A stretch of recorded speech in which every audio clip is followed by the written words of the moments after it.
네, 오늘 함께할 굿닥터 자리에 계십니다. 나와 우리 가족의 무릎 건강 지킴이 황보현 원장님과 함께합니다. 안녕하세요. 안녕하세요. 네, 황보현입니다. 원장님 네, 반갑습니다.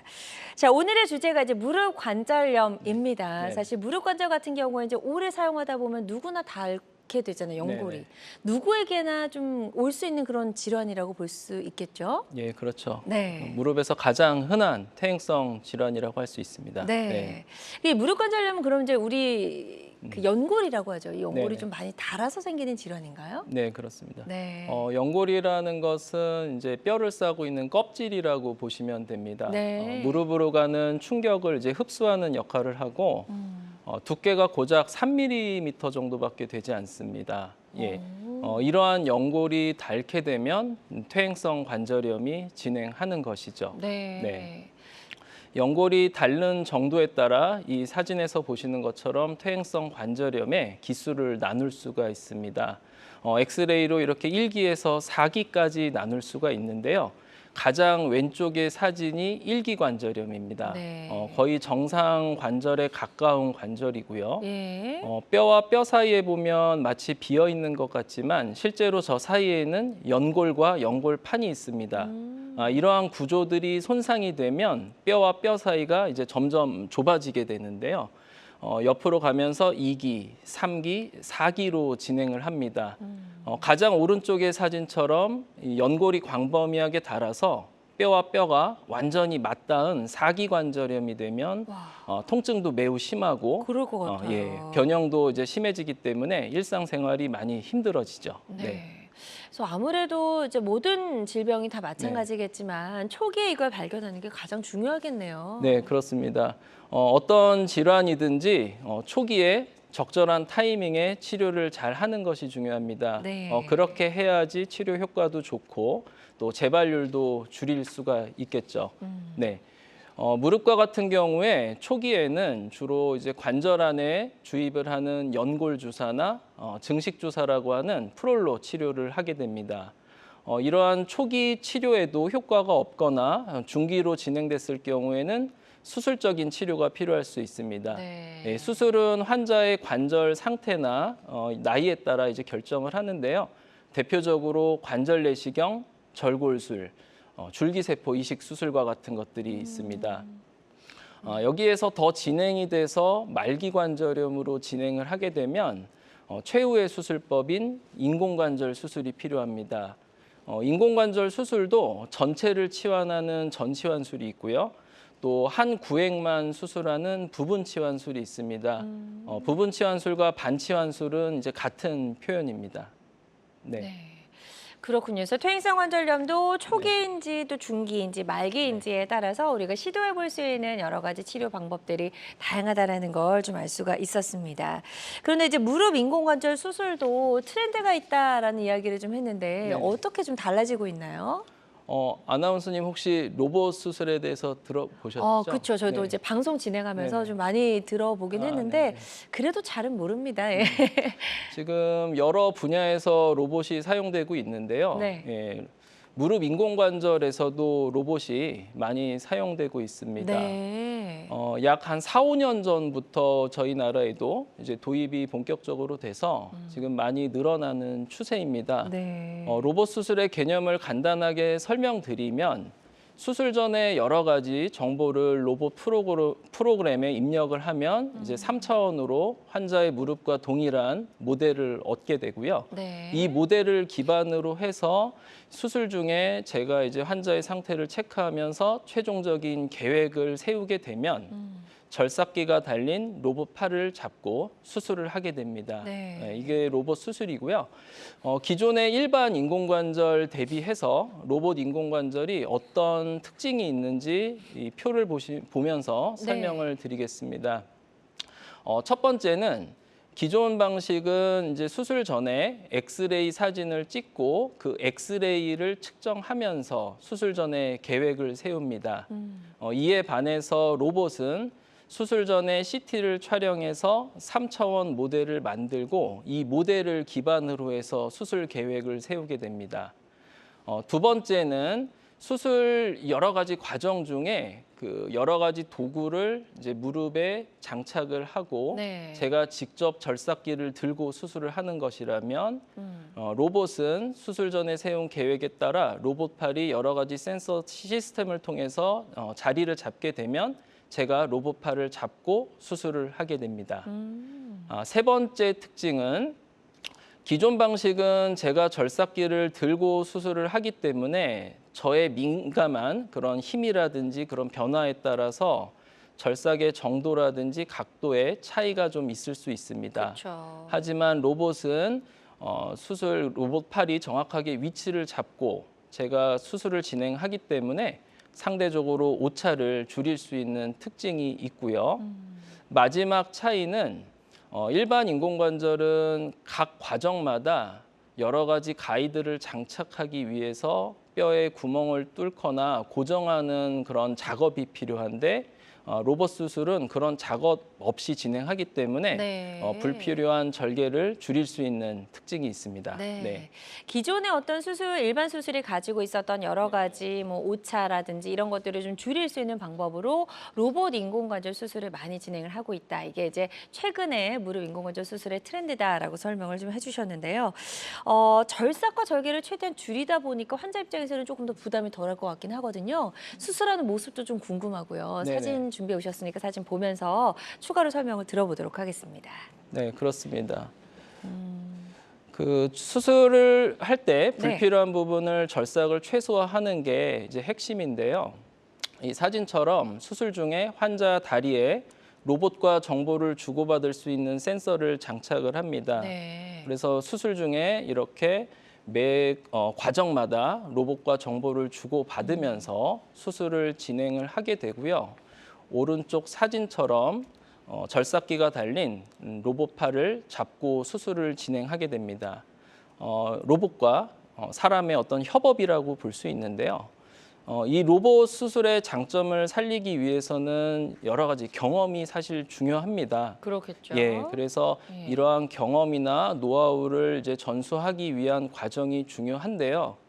이러한 로봇을 이제 진행하기 위해서는 저와 같이 로봇을 교육하는 지도 전문의가 로봇 수술을 준비하는 원장님들께 수술을 교육하고 네. 인증을 드리고 있습니다. 예.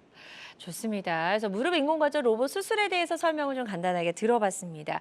무릎 관절염의 이제 말기일 경우에 시도해 볼 수 있는 치료법 중에 하나라는 점 말씀을 드리고요. 환자들마다 치료과는 다를 수가 있겠고 또 어떤 치료든 치료 방법을 결정하기 전에 반드시 신중을 기해한다는 점 꼭 기억해 주시면 좋을 것 같습니다. 황보영 원장님과 함께하고 있습니다. 이 심적 부담은 줄이고 무릎의 운동성을 높일 수 있는 무릎 인공관절 로봇 수술에 대해서 알아보고 있고요. 무릎 통증 때문에 고생하고 계시거나 또 병원에 가시기 전에 궁금한 점 있는 분들은 026677-0012번, 026677-0012번으로 전화 주셔서 상담 받아보시면 도움이 될 수 있을 것 같습니다. 직접 전화 연결이 좀 부담스럽다 하시는 분들은 사연만 남겨주셔도 저희가 상담 도와드리니까요. 부담 갖지 마시고 편안한 마음으로 전화 주시면 되겠습니다. 지금 많은 분들이 전화 상담에 참여를 해주고 계십니다. 전화 접수 상황 잠시 살펴보고 가도록 할게요. 60대 남성분께서 전화를 주셨어요. 자영업 하고 계시다고 하셨고 퇴행성 관절염으로 인공관절 수술 권유를 받으셨대요. 그리고 수술 후에 좋아하는 등산을 혹시라도 못하게 될까 봐 지금 수술의 권유 받았는데 이걸 해야 될지 말아야 될지 고민이셔서 전화 네. 주신 것 같아요. 네. 지금 내용을 보면 60대 나이에 이미 인공관절 수술 권유를 받으셨다는 내용으로 볼 때요. 네. 3기나 4기 관절염으로 생각할 수 있을 것 같습니다. 수술 전이든 수술 후든 등산을 못하는 것은 아닙니다. 네. 등산을 어떻게 하느냐, 그 방식이 중요할 것 같습니다. 정말 지금 수술이 필요하신 상태라면 이러한 상태에서도 등산을 무리하시면 관절염이 악화될 수 있고 수술의 규모도 커질 수가 있기 때문에 주의하셔야 되고요. 네. 수술 후에도 등산을 정말 좋아하신다면 등산의 방식을 조절하시면 됩니다. 경사가 좀 완만한 산을 주로 이용하시던가 주로 돌산보다는 흙을 받을 수 있는 코스를 이용하시고 네. 시간을 줄이면서 하실 수 있고요. 평상시에 근력 강화 운동이라든지 이런 체력 관리를 잘 하시면 할 수 있는 범위에서 충분히 등산도 가능할 것으로 생각합니다. 네, 좋습니다. 일단 더 악화되기 전에 치료를 좀 적극적으로 받으셔야 될 것 같고 등산을 하시더라도 주의할 점 설명을 잘 해주셨거든요. 이 부분 참고하셔서 치료 받으시는데 도움이 되셨으면 좋겠습니다. 다음 사연도 살펴보도록 하겠습니다. 이번에는 80대 여성분께서 전화를 주셨어요. 무릎 통증이 심해서 거동이 불편하고 집에서만 지내다 보니 인지 기능이 점점 떨어집니다라고 하셨고요. 네네. 고혈압, 당뇨가 있으시다고 하셨네요. 일단은 무릎 관절에 문제가 생겼는데 이게 다른 쪽으로까지 영향을 미치는 것 같아요. 네, 이런 경우가 흔히 있습니다. 네. 무릎이 아파서 이제 활동을 많이 하지 못하다 보면 결과적으로 체중은 늘게 되고요. 근력은 떨어지고 또 심폐기능이 떨어질 수가 있습니다. 이러한 상황에서 몸의 전반적인 활력이 떨어지게 되면 인지 기능도 저하될 수 있고 또 우울증에 빠지실 수도 있습니다. 네. 따라서 지금 상담하신 환자분처럼 정말 무릎이 아파서 활동을 많이 못 하시는 것이라면 병원에 내원하셔서 정확하게 진찰을 받고 검사를 받으신 후에 현재 무릎 상태가 어떤 상태인지 객관적으로 평가를 받으시는 게 중요할 것 같고요. 네. 또 가끔 가다가 무릎 통증이 아닌 이제 허리가 원인이어서 걷지 못하시는 경우도 많습니다. 예. 그래서 가까운 병원에서 진찰을 받고 원인을 찾으시는 게 중요하겠습니다. 네. 자, 이렇게 상담해드린 내용을 바탕으로 치료 잘 받아보셨으면 좋겠습니다. 계속해서 상담 전화는 활짝 열려 있습니다. 02-6677-0012번, 02-6677-0012번으로 전화 주셔서 이 무릎 관절염과 관련된 여러 가지 궁금증, 질문 남겨주시면 좋을 것 같고요. 저희가 전화상이다 보니까 보다 명확하게 진단을 내려드리는 데는 어느 정도의 한계가 존재할 수 있다는 점 말씀을 드리고요. 가까운 병원에 내원하셔서 전문의의 정확한 진단 후에 적극적으로 치료를 잘 받아보셨으면 좋겠습니다. 그리고 실시간 시청자 상담은 생방송 도중에만 가능하니까요. 궁금한 점 있으시다면 서둘러서 전화 주시면 되겠습니다. 자, 건강한 뼈와 인대를 가능하면 좀 살릴 수 있는 무릎 인공관절 로봇 수술에 대해서 알아보고 있고 가지고 있는 특징들 좀 더 자세하게 설명을 좀 들어볼게요, 원장님. 네, 그 로봇 수술의 몇 가지 특징을 좀 더 알아보겠습니다. 크게 4가지로 특징을 나눌 수가 있는데요. 네. 첫 번째 특징은 가상 수술을 통해서 오차를 줄이고 더 정확하게 수술이 가능하다는 특징입니다. 앞서 말씀드린 것처럼 수술 전에 CT를 찍어서 환자의 무릎과 동일한 실제 뼈 모델을 만듭니다. 네. 그 모델을 기반으로 해서 예상되는 인공관절의 사이즈, 각도, 뼈의 절삭의 정도를 미리 정하기 때문에 수술을 하는 제 입장에서 사전에 가상 시뮬레이션을 할 수가 있는 것이죠. 이러한 점 때문에 더 정확하게 수술이 가능합니다. 네. 네, 두 번째 특징은 왼쪽은 기존 방식이고요. 오른쪽은 로봇 수술 방식입니다. 기존에는 그 뼈에 이런 여러 가지 그 매 과정마다 작업을 위해서 도구를 장착하기 위해서요. 뼈에 구멍을 뚫고 핀을 고정하고요. 또 다리의 축을 보기 위해서 골수강 안에 저렇게 긴 로드를 삽입하는 과정이 필요했습니다. 네. 하지만 로봇 방식은 뼈에 구멍을 뚫는 작업이 없기 때문에 상대적으로 출혈량을 줄여서 부작용의 위험을 낮추고 무수혈 수술을 좀 더 용이하게 할 수 있는 특징이 있습니다. 네. 좋습니다. 무릎 인공관절 로봇 수술이 가지고 있는 특징들 짚어보고 있고요. 또 다른 특징 더 설명 들어볼게요. 네. 세 번째 특징은 햅틱 경계 설정으로 주변 신경, 혈관, 근육 손상 없이 안전한 수술이 가능하다는 특징입니다. 지금 그림을 보시면 그 뼈 주변으로 이렇게 경계선이 그려져 있는 걸 볼 수가 있습니다. 네. 이걸 햅틱 경계선이라고 하는데요. 그 로봇팔에 달린 절삭기가 저 선을 넘어가면 주변에 있는 연부 조직을 손상시킬 수 있기 때문에 하나의 안전장치라고 볼 수 있습니다. 혹시라도 수술 중에 절삭기가 저 선을 넘어가게 되면 로봇이 자동으로 제어를 해서 멈추게 됩니다. 오, 네네. 네. 네 번째 특징은 이렇게 수술 전에 정해놓은 어떤 로봇 계획을 제가 그대로 따라서 하는 것이 아닙니다. 예. 수술 중에 로봇이 체크하지 못하는 환자의 인대의 어떤 긴장도라든지 또 변형 상태, 이런 것은 로봇이 체크를 하지 못하기 때문에 네. 수술 중에 제가 실시간으로 체크하면서 계획을 수정 반영해서 이제 최종적으로 수술을 진행을 하는 것이죠. 네. 이러한 부분 때문에 의사와 로봇의 협업이다, 이런 표현을 많이 쓰고 있습니다. 네. 좋습니다. 무릎 네. 인공관절 로봇 수술이 가지고 있는 다양한 특징들까지 짚어봤습니다. 그런데요, 이제 무릎 인공관절 수술 받으신 분들 보면은 이제 무릎의 흉터가 네네. 상당히 크더라고요. 네네. 그래서 이런 것 때문에도 좀 수술을 차일피일 미루시는 분들도 많이 계시던데요. 네, 무릎 인공관절 수술 절개는 무릎 가운데에 이렇게 길게 세로로 네. 들어가게 됩니다. 네, 그런 부분 때문에 이제 걱정을 하시는 분들이 많은데요. 앞서 말씀드린 것처럼 여러 가지 어떤 수술의 어떤 효과를 높이기 위해서 로봇도 개발되었듯이 상처를 줄이기 위한 최소 절개법 노력도 많이 진행되고 있습니다. 네. 왼쪽 사진은 기존의 일반 로봇 인공관절 시의 그 일반 절개법이고요. 오른쪽은 로봇으로 하되 최소 절개법을 사용한 것입니다. 왼쪽 사진을 보시면 이제 무릎 가운데에 길게 주 상처가 들어가고요. 수술 중에 로봇과 정보를 주고받기 위한 센서를 장착하는 작은 상처가 위아래로 1개에서 2개 정도 필요합니다. 근데 환자분 중에 이러한 작은 상처도 싫어하는 분들이 많습니다. 그렇죠. 네, 그래서 여러 가지 경험을 통해서 그 센서를 그 주 상처 안에 장착할 수 있게 하는 특수 가이드를 제작해서요.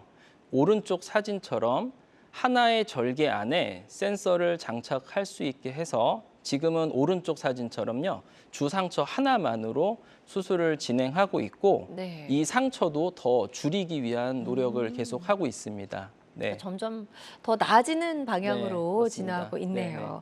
자, 로봇 인공관절 수술에 대해서 설명을 좀 들어보고 있습니다. 다양한 이제 퇴행성 관절염 치료법 중에 하나라는 점 말씀을 드리고요. 모든 치료는 정확한 진단 후에 환자의 증상과 상태에 맞게 적절하게 선택을 잘 해야 된다는 점 꼭 명심해 주시길 바랍니다. 황보현 원장님과 함께하고 있습니다. 무릎 관절염의 치료법들, 무릎 인공관절 수술에 대해서 알아보고 있고요. 병원에 가시기 전에 혹시 궁금한 점 있으시다면 상담 전화 주시면 되겠습니다. 02-6677-0012번, 02-6677-0012번 상담 전화 활짝 열려 있습니다. 그리고 실시간 시청자 상담은 생방송 도중에만 가능하니까요. 이 점도 꼭 기억해 주시기 바랍니다. 자, 손상된 무릎 뼈를 제거하고 이제 그곳에 인공으로 된 관절을 집어넣는 게 무릎 인공관절 수술이잖아요. 그렇습니다. 그러다 보니까 이게 굉장히 좀 수술이 어렵고 까다로울 것 같다는 생각이 네. 드는데 어떤가요? 무릎 인공관절 수술이라는 것은 이제 허벅지뼈와 종아리뼈에 손상된 관절면을 이제 계획에 따라서 절삭을 하고 인공 연골을 삽입을 하는 수술입니다.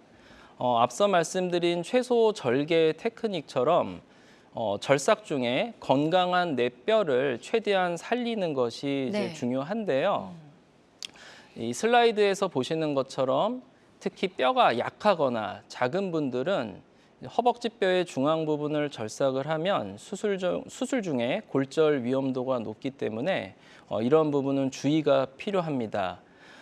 최근에 이제 제가 사용하는 로봇에 맞는 이제 특수한 임플란트 타입의 경우에는 이렇게 후방 십자인대가 부착되는 허벅지 뼈의 중앙 부위를 절삭을 하지 않고 유지하는 방법을 사용할 수가 있습니다. 네. 이렇게 되면 뼈가 약하거나 작은 분들도 더 안전하게 수술이 가능한데요. 왼쪽 사진은 이제 기존 방식의 수술 후 엑스레이 사진이고요. 네. 오른쪽 사진은 이제 최소 절삭으로 했을 때 수술 후 엑스레이 사진입니다. 오른쪽 사진에서 보면 이제 빨갛게 동그라미 치신 부분을 보면 왼쪽은 하얗잖아요. 이제 하얀 부분이 금속입니다. 다시 말해서 왼쪽은 이제 뼈의 중앙 부위를 절삭을 하고 인공관절로 대체가 됐기 때문에 저렇게 네. 하얗게 보이는 것이고요. 오른쪽은 뼈를 절삭하지 않고 남겼기 때문에 내 뼈를 더 유지하고 수술을 할 수가 있는 것이죠. 네. 그래서 뼈도 유지하고 후방 십자인대 기능도 보존하기 때문에 수술 후에 빠른 기능 회복을 시킬 수가 있겠습니다. 그러네요. 네네. 그래서 이야기를 듣다 보니까 네. 최소 절개 네. 그리고 최소 절삭이 만났다. 이렇게 좀 네. 이해를 해보시면 될 것 같고요.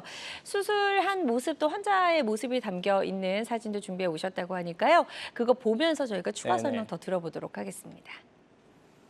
네, 이분은 이제 로봇 수술을 하는데 최소 절개와 최소 절삭법을 모두 사용하신 환자분의 케이스입니다. 네. 네, 허벅지뼈의 최소 절삭 그리고 후방 십자인대를 보존한 경우인데요. 이렇다 보니까 좀 더 빠르게 보행을 하고 재활이 가능했습니다. 네. 기능적인 측면에서도 회복이 빨랐고요.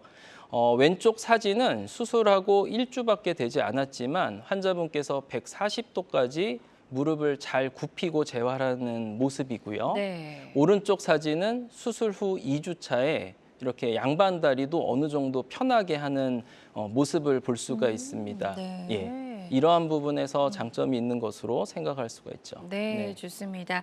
로봇 최소 절개, 최소 절삭 인공관절 수술에 대해서 설명을 좀 들어봤고요. 다양한 무릎 관절염 치료법 중에 하나라는 점 말씀을 드리고 모든 치료는 정확한 진단 후에 환자의 증상과 상태에 맞게 적절하게 선택을 잘 해야 된다는 점 꼭 기억해 주시길 바랍니다. 여러분은 지금 우리 가족 건강 지킴이 굿닥터와 함께하는 건강 매거진 시청하고 계십니다. 알쏭달쏭 건강상식 고민하지 마세요. 건강 매거진 굿닥터가 1대1로 상담해 드립니다. 02-6677-0012번으로 문의하시면 되는데요.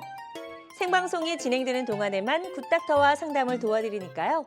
02-6677-0012번으로 지금 바로 전화 주세요. 유튜브에서 실시간 방송 시청과 다시 보기 시청이 가능합니다. 유튜브에서 건강의 환경을 검색하시면 되는데요. 알짜 건강정보 본방송도 아쉽게 놓친 다시 보기 방송도 이제 유튜브에서 즐겨보세요. 유튜브 검색창 건강엔 환경입니다.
다양한 의료 정보와 함께 방송이 진행되는 동안 건강 상담도 가능한 시간입니다. 건강 매거진은 유튜브에서도 다시 보기 가능하거든요.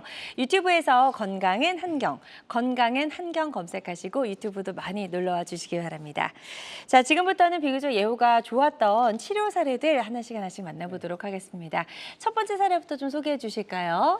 네, 첫 번째 사례는 이제 재수술 케이스입니다. 그 70세 여자 환자분으로 그 5년 전에 다른 병원에서 양쪽 무릎 모두 근위 경골 절골술이라는 수술을 하셨습니다.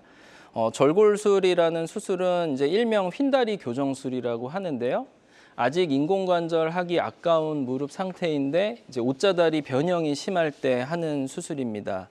5년 전에 양쪽 모두 절골술을 하셨는데 네. 다시 옷자다리 변형이 진행이 오. 되고 이제 관절염도 더 심해지신 거죠. 네. 결국은 현재 이제 양쪽 인공관절 수술이 모두 필요한 상태였습니다.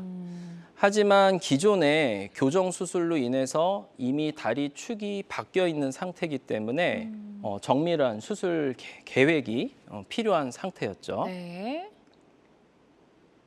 자, 그래서 자, 왼쪽은 수술 전의 사진이고요. 네. 오른쪽은 수술 후의 사진입니다. 왼쪽 사진 보시면 이렇게 종아리뼈 위에 하얗게 들어간 부분, 네. 예, 이 부분이 이전에 절골술을 하신 흔적이고요. 이렇게 축이 바뀌어 있기 때문에 로봇 수술 방법을 통해서 정밀하게 재수술 계획을 세우고 제가 가상 수술을 통해서 오른쪽처럼 이제 수술이 잘 된 상태입니다. 네. 이렇게 허벅지뼈와 종아리뼈가 다시 뜨게 되고 옷자다리로 다시 변형된 부분도 교정도 잘 됐고요. 네. 그렇군요. 70세 여성분의 사례였습니다. 퇴행성 관절염 4기셨고 이렇게 로봇 최소절개 인공관절 수술을 받고 예후가 좋았던 그런 사례를 소개해 주셨습니다. 정밀한 수술이 필요한 상황에서 어떻게 보면 이제 로봇이 딱 적절하게 도움을 줬다라고 볼 수가 있을 것 같은데 수술 후의 결과 한번 확인을 해보도록 할게요. 네. 그 재수술 케이스이기 때문에 이제 예후가 좋지 않을 것으로 저도 걱정을 했지만 이제 로봇과 채소 절개법을 사용해서 이제 결과가 좋았던 환자분입니다. 이제 오른쪽 사진은요. 수술 1주차 때 무릎을 130도까지 굽히기 재활이 가능한 모습이고요. 네. 수술 2주차에도 이렇게 침상에서 양반다리 자세를 편하게 하는 모습을 보이고 있습니다. 네. 좋습니다. 다음 모습도 볼게요. 이렇게 그 옷자다리가 심했다고 네네네. 하셨잖아요. 그것도 네, 교정이 수술 됐나요? 전에 보면 이제 왼쪽 사진처럼 이렇게 옷자다리 변형이 심했고요. 이제 수술 후에 보시면 다시 다리 축이 일자로 회복된 모습을 볼 수가 있습니다. 네, 수술 전과 후 달라진 네. 모습까지 저희가 확인해봤습니다. 네. 최소절개 이제 무릎 인공관절 치료 사례 만나보셨고요. 환자들마다 치료 효과는 조금씩 차이가 있을 수가 있겠습니다. 자, 저희는 또 다음 사례 만나보도록 할게요. 역시 70세시네요. 70대 환자분. 예, 다음 사례는 이제 일반적인 그 흔한 퇴행성 관절염에 그 골괴사증이 동반된 사례입니다. 70세 남자분이고요. 3년 전부터 통증이 심해졌습니다. 다른 병원에서 이제 여러 차례 주사 치료를 했지만 통증이 심했고요. 관절염 이외에는 다른 병변은 이제 없다고 들으시고 이제 그 일반적인 치료만 계속했는데도 통증이 심해져서 이제 내원하셨습니다. 네. 엑스레이를 보시면 얼핏 보면 삼기관절염으로 뼈와 뼈 사이가 좁아진 것으로만 볼 수도 있는데요. 자세히 보면 그 뼈 내측으로요. 뼈의 색깔이 다르고 이렇게 파여 들어간 모습을 볼 수가 있습니다. 가운데가 네. 약간 쏙 네, 들어갔어요. 그렇죠. 예. 그래서 MRI를 보시면 단순히 그 표면에 있는 연골만 깎인 것이 아니고 네. 예, 뼈가 이렇게 파여 들어간 모습을 볼 수가 있습니다. 예, 이것을 골괴사증이라고 합니다. 네, 예, 그렇군요. 흔히 이제 일반적으로 엑스레이만 찍고 보면 놓치기 쉬운 병변인데요. 결과적으로 환자분은 이렇게 심한 통증이 일반적인 관절염으로 인한 것이 아니고 골괴사증으로 인한 통증이었던 거죠. 그렇군요. 네. 이제 수술을 권유받으셨지만 네. 이제 환자분이 업무 때문에 좀 빨리 회복을 하고 복귀를 원하셨고요. 네. 예. 자, 그래서 어떻게 됐는지 그래서, 한번 볼게요. 그래서 환자 검사 결과 보면 지금 안쪽 관절만 심하고요. 네. 외측과 앞쪽은 다행히 괜찮았기 때문에 반치환술을 진행을 했습니다. 네. 예, 반치환술, 부분치환술 같은 말이고요. 이제 부분치환술도 로봇으로 가능합니다. 똑같이 수술 전에 CT를 통해서 3차원 모델을 만들고요. 이렇게 체크를 하고 수술을 진행을 했고요. 네, 수술 후에 찍은 엑스레이 사진입니다. 전치환술과 다르게 무릎의 안쪽만 치환이 된 것을 볼 그러네요. 수가 있습니다. 네. 네, 반치환 수술 후에 잘 회복하시고요. 네. 네, 심한 골괴사증이었지만 이제 환자분 원하시던 대로 좀 빠르게 퇴원하셨습니다. 수술하고 1주 후에 퇴원을 하셨고요. 수술 3주 후에 이제 외래에서 찍은 사진입니다. 왼쪽 사진처럼 145도까지 무릎도 잘 굽혀지고요. 네. 상처 크기도 전치환술에 비해서 작은 편이고 양반다리도 가능한 상태가 되었습니다. 그렇군요. 네네. 사실 이제 네. 저런 인공관절 수술을 받고 나서 양반다리가 가능한가라고 생각하시는 분들 많이 네. 계신데 이렇게 수술이 잘 된 경우에는 이런 이제 자세까지도 충분히 가능하다는 걸 저희가 이제 환자분들의 사례를 통해서 알아볼 수가 있었습니다. 환자들마다 치료 효과는 조금씩 차이가 있을 수 있다는 점 말씀을 드리고요. 황보혜 원장님과 함께 신체 부담은 줄이면서 무릎의 운동성을 높이는 무릎 인공관절 로봇 수술에 대해서 알아보고 있습니다. 방송 보고 계신 분들 중에서 무릎 관절염 때문에 힘든 시간을 보내고 계시거나 인공관절 수술과 관련해서 여러 가지 고민, 궁금한 점 있는 분들은 상담 전화 주시면 좋을 것 같고요. 02-6677-0012번, 02-6677-0012번 상담 전화 활짝 열려 있으니까요. 이쪽으로 전화 많이 주시기 바랍니다. 자, 그리고 실시간 시청자 상담은 생방송 도중에만 가능하니까요. 이 점도 꼭 기억해 주시길 바랍니다. 자, 저희는 또 다음 사례 만나보도록 할게요. 84세 여성분의 사례인데 10년 전부터 양쪽에 무릎 통증이 있으셨다고요. 꽤 오래되셨네요. 예, 다음 케이스는 이제 84세 고령이시고요. 네. 오래전부터 무릎 통증을 호소하셨습니다.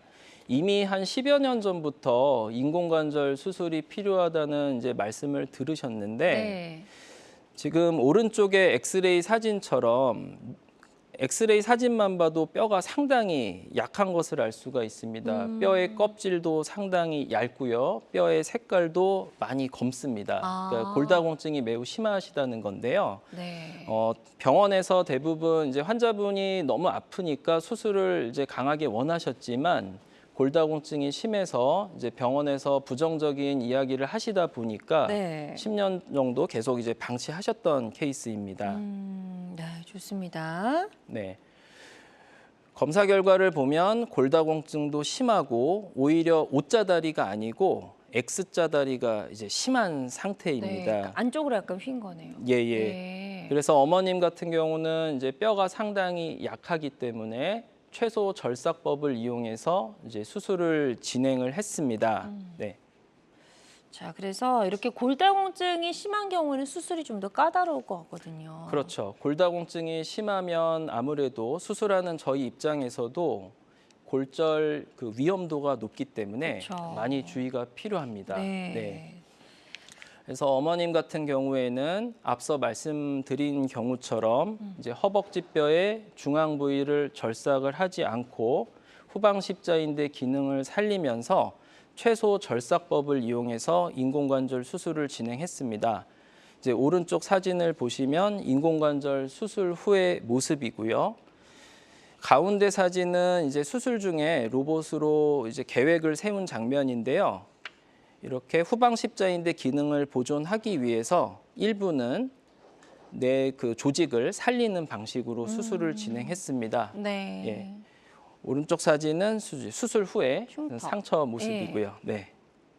좋습니다. 이렇게 해서 최소절개 로봇 인공관절 치료 사례를 소개를 해 주셨습니다.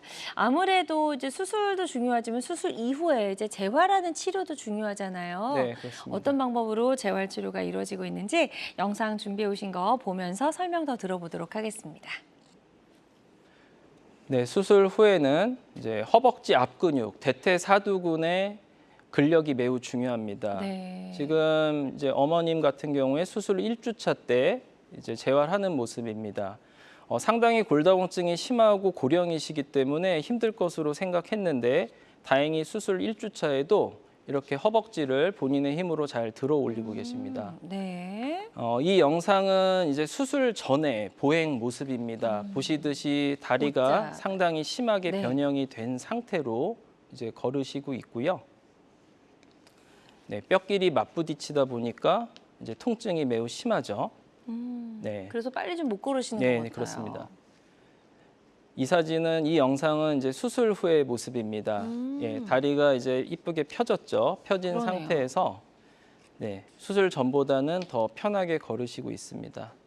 물론 이제 수술 초기이기 때문에 아직 근력이 약하신데요. 근력이 좀 더 회복되시면 지금보다 더 씩씩하게 걸으실 수 있을 것입니다. 네, 좋습니다. 최소절개 로봇 인공관절 수술을 받고 예후가 좋아진 환자분의 사례 만나보셨습니다. 최소절개 로봇 인공관절 수술은 다양한 무릎 관절염 수술 중에 하나라는 점 말씀을 드리고요.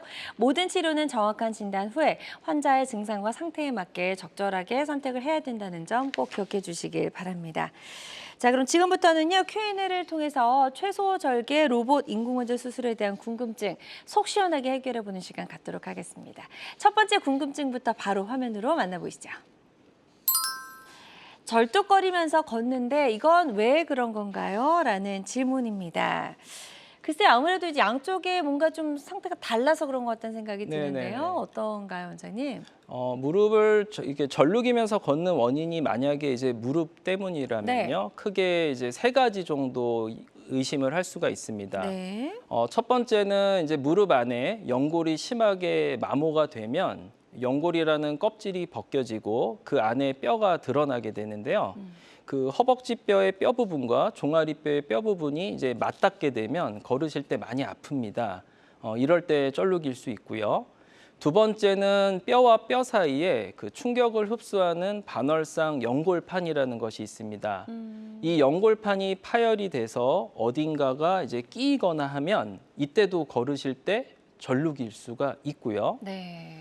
세 번째는 지금 앞서 말씀드린 케이스처럼 이제 관절염이 더 진행돼서 뼈가 괴사가 된 경우, 이런 경우에는 검사 결과에 비해서 환자분이 실제로 많이 절룩이십니다. 네. 예, 이러한 경우를 생각을 해볼 수가 있습니다. 네. 자, 이런 경우와 좀 비슷한 사례 있으시면 하나 좀 소개를 해주실까요? 네네. 예. 자, 그래서 65세 여성분. 이 사례분도 이제 병원에 내원하실 때 상당히 심하게 절룩이면서 걸으셨던 분입니다. 65세 여자 환자분이시고요. 10년 전부터 양쪽 무릎 통증이 심했고 걸을 때마다 심하게 절뚝거리는 양상을 보였고요.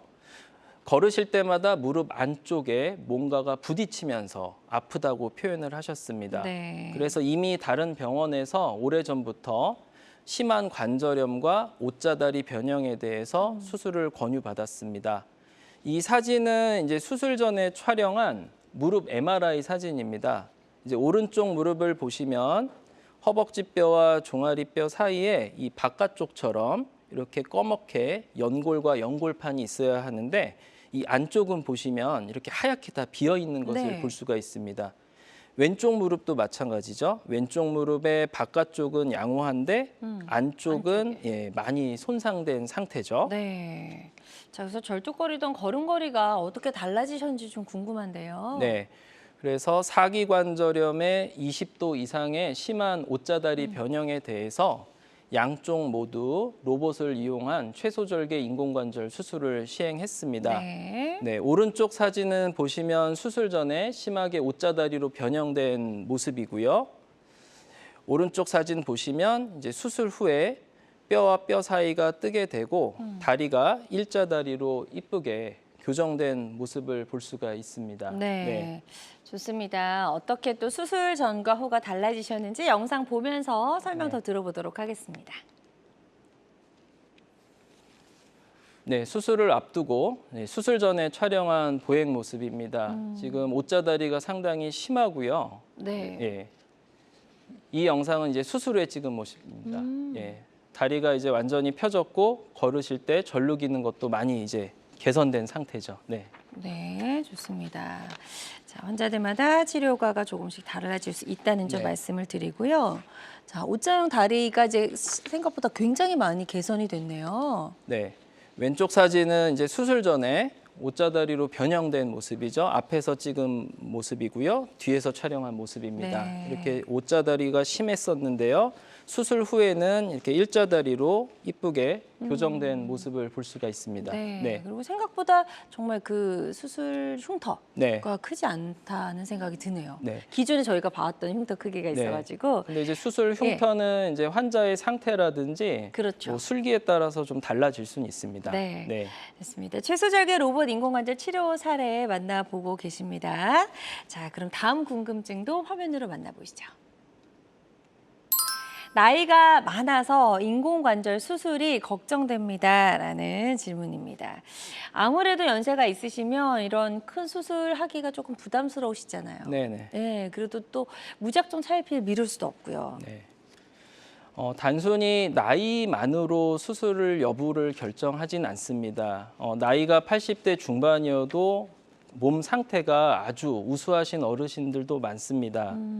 따라서 수술 전에 나이만으로 평가하는 것이 아니고 수술을 위한 여러 가지 몸에 대해서 평가하는 검진이 있습니다. 네. 이러한 검진을 통해서 수술 전에 해결해야 될 부분을 미리 체크를 하고 해결을 하시면 고령의 나이에서도 충분히 수술을 하실 수가 있고요. 네. 가끔 가다가 이제 수술 전에는 문제를 모르셨는데 수술 전 검사에서 무릎 외에 다른 문제를 발견하는 경우도 많습니다. 네. 이러한 경우에는 이러한 부분부터 해결을 하고 수술을 진행하실 수가 있습니다. 네. 자, 그럼 연세가 좀 있으셨던 그 환자분의 사례 있으시면 하나 소개해 주실까요? 네. 예. 네, 이 환자분도 지금 85세 고령의 환자분이십니다. 약 20년 전부터 양쪽 무릎 통증이 심했었고요. 여러 번 주사 치료했는데도 통증이 심해지고 이 사진 보시는 것처럼 25도 이상 심하게 이제 옷자다리로 변형된 상태입니다. 엑스레이를 보시면 이렇게 사기관절염으로 진행을 했고요. 다리가 많이 휜 상태입니다. 네. 어르신께서 나이가 많으셔도 통증이 워낙 심했기 때문에 수술에 대한 강한 의지를 보이셨는데 네. 단지 나이 때문에 수술할 수 있을까 이러한 막연한 걱정 때문에 미루시던 케이스입니다. 네. 자, 그래서 어떤 과정을 거쳤을까요? 네, 그래서 수술 전에 이제 검진을 통해서 수술이 안전하게 가능하다는 것을 이제 저희가 먼저 확인을 했고요. 로봇과 채소 절개 방법을 이용해서 수술을 진행했습니다. 네. 왼쪽 사진은 이제 로봇을 통해서 얻은 이제 3차원 모델이고요. 수술 후의 모습입니다. 허벅지뼈와 종아리뼈가 이제 완전히 붙었던 상태가 지금은 이렇게 뜨게 됐고요. 네. 25도 이상 심하게 옷자다리로 변형이 되어 있었는데 지금 현재는 이렇게 일자다리로 잘 회복된 상태입니다. 네. 그래서 전과 후 사진으로 한번 네. 비교해 보도록 하겠습니다.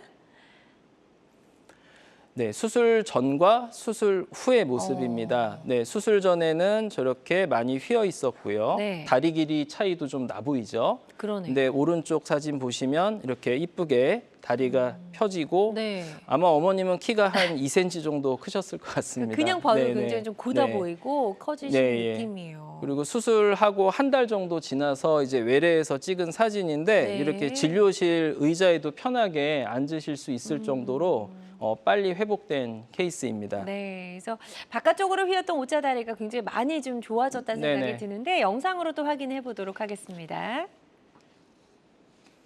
네, 수술 전의 보행 모습입니다. 네. 25도 이상 심하게 휘었기 때문에 걸을 때마다 단지 아픈 것뿐만 아니라 이제 무릎이 빠지는 소견을 볼 수가 있고요. 네, 이거는 네, 이제 수술 후의 영상입니다. 네. 지금 뼈가 완전히 이제 교정이 돼서 일자다리로 펴졌고요. 빠지는 모습도 보이지 않죠. 네. 예. 좋습니다. 수술 전과 후 이렇게 달라진 모습까지 저희가 비교를 해봤습니다. 환자들마다 치료과는 다를 수 있다는 점 기억해 주시고요. 계속해서 궁금한 점 있으신 분들은 상담 전화 주시면 되겠습니다. 02-6677-0012번으로 전화 주시면 되겠습니다. 자, 그럼 저희는 다음 궁금증 또 바로 만나보도록 할게요. 골괴사가 있어도 인공관절 수술이 가능할까요? 라는 질문입니다. 이게 중장년 남성들에게 굉장히 이제 발병률이 높은 질환이라면서요, 골괴사. 네, 그렇습니다. 예. 골괴사증이 있다고 해서 수술이 어려운 것은 아닙니다. 일반 그 심한 무릎 관절염과 수술 방식은 같습니다. 네. 손상된 골괴사 관절면을 제거하고 인공관절을 이제 삽입을 하는 것이고요. 단지 중요한 것은 이제 골괴사증이 방치가 돼서 뼈의 괴사 부분이 이제 뼈의 몸체로 많이 올라간 경우에는 이제 수술 후에 남아있는 뼈가 약하기 때문에 네. 통증을 좀 호소하실 수가 있습니다. 따라서 골괴사증이 발견됐을 경우에는 그 상태에 맞게 적절한 시기에 수술을 받으시는 것이 중요합니다. 네. 좋습니다. 이런 사례 있으시면 하나 좀 소개를 해주실까요? 네. 예. 골괴사 사례. 네, 다음 사례는 이제 골괴사증으로 이제 수술을 받으신 분입니다. 67세 남자 환자분이고요. 역시 10년 전부터 심한 통증을 호소하셨고 옷자다리도 심하게 이제 변형이 된 상태입니다. 엑스레이를 보시면 기존에 보시던 분들의 사진과 다릅니다.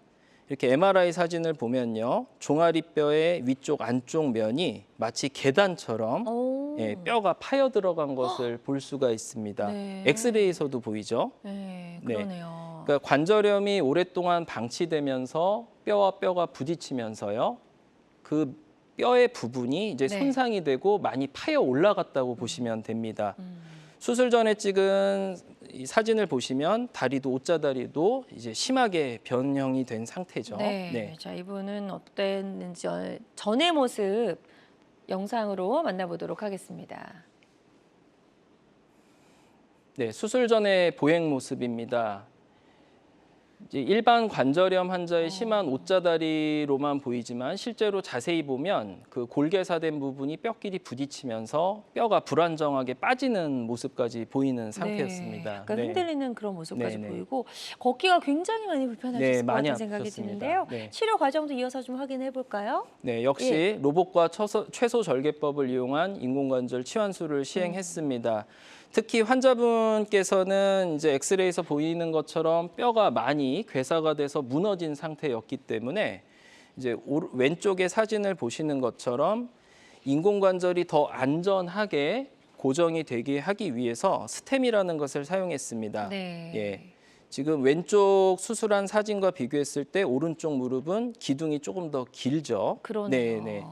그러니까 이러한 부분도 수술 전에 로봇을 이용해서 예상되는 스템의 길이라든지 방향을 맞출 수가 있기 때문에 더 수월하게 수술을 할 수가 있습니다. 네. 네, 이렇게 수술이 잘 되었고요. 예, 수술 후의 모습 볼게요. 네. 수술 후의 사진을 보면 오. 이제 수술 전에 다리가 옷자로 많이 휘었었는데 네. 지금은 일자로 잘 교정이 된 것을 볼 수가 있고요. 상당히 심한 케이스였는데도 수술 후 1주째에 무릎 굽히기 각도도 130도 정도 잘 나오고 있고요. 네. 예, 이렇게 예상치 않게 양반다리도 어느 정도 하는 모습을 볼 수가 있습니다. 그러니까 일주일 네. 만에 저 정도면 굉장히 좀 회복이 네, 빠르신 회복이 것 빠르신 같아요. 겁니다. 네, 좋습니다. 환자들마다 치료 효과는 조금씩 다를 수 있다는 점 다시 한번 말씀을 드리고요. 어느덧 좀 마무리할 시간이 다 되어가는데요, 원장님. 최소절개 로봇 인공관절 수술을 이제 이번 기회에 좀 알게 되신 분들 많으시리라 생각이 됩니다. 네. 이런 수술을 앞두고 환자분들이 반드시 알아야 할 주의사항 같은 게 있을까요? 로봇 수술뿐만 아니라 그 기존 수술이던 로봇 수술이던 저는 두 가지를 항상 강조드리고 싶습니다. 네. 적절한 타이밍에 적절한 치료를 받으시는 것이 중요합니다. 예, 진단을 받으셨는데도 주변 사람들의 이야기, 인터넷에 떠도는 소문 이런 걸로 본인의 질환을 판단하시는 분들이 많습니다. 네.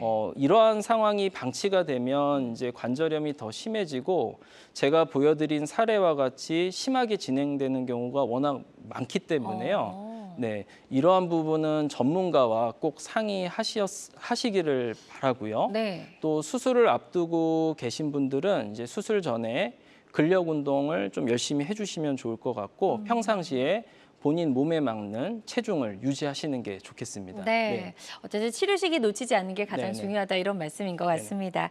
네, 오늘 이제 무릎 관절염을 치료할 수 있는 다양한 치료법 살펴봤습니다. 모든 치료법에는 부작용이 따를 수 있고 개인마다 치료 효과가 다르다는 점, 또 전문의와의 상담을 통해서 적절한 치료를 받는 것이 가장 좋은 선택이라는 점 꼭 기억해 주시길 바랍니다. 지금까지 황보현 원장님과 함께했습니다. 원장님 오늘 말씀 고맙습니다. 감사합니다. 네. 네, 건강하고 행복한 삶의 한 걸음 더 가까이 다가가는 시간 건강 매거진 위드 굿닥터. 아쉽지만 마무리할 시간이고요. 실시간 시청자 상담은 생방송 도중에만 가능합니다. 이 점 꼭 기억해 주시고요. 오늘 방송이 아쉬운 분들은 유튜브에서 다시 보기 가능하니까요. 유튜브에서 건강엔 한경 검색하시고 많이 찾아와 주시기 바랍니다. 남은 주말도 건강하고 행복하게 보내세요. 고맙습니다.